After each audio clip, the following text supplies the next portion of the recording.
ఇంకోటి అతను నా మీద ఆరోపణ చేస్తున్నాడు, నా భార్యను తిట్టినాడు అని. ఇది నేను రెండోసారి కూడా మీకు చెప్తాను మీడియా రూపకంగా. వాళ్ళ భార్యను కానీ వాళ్ళ కుటుంబ సభ్యులు ఎవరినైనా కానీ మహిళని నేను తిట్టింటే ఆమె వచ్చి మీడియా రూపకంగా కానీ ఎక్కడన్నా కానీ పెద్దారెడ్డి వచ్చి తిట్టినాడు అని ఉమ్మక్క చెప్తే నేను వాళ్ళ ఇంటి దగ్గరికి పోయి క్షమాపణ చెప్పేదానికి నేను సిద్ధంగా ఉండాలి.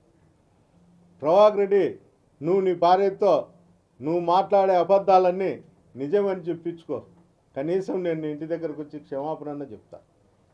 ఎందుకు బుద్ధి లేని మాటలు, ఆడవాళ్ళను రాజకీయాల్లో లాగేది, ఇవన్నీ చేసేది కనీసం ఆలోచన కూడా లేదు. చంద్రబాబు రీకాల్ పెడితే మా కోడలను మీటింగ్ పంపిస్తే అక్కడ పోలీస్ అధికారులు కూడా అడ్డుకొని ఆమె స్పీచ్ అయిపోతానే తిరిగి పంపించడం జరుగుతుంది. అంటే నీలాంటి నీచమైన సంస్కృతి నాకు లేదు.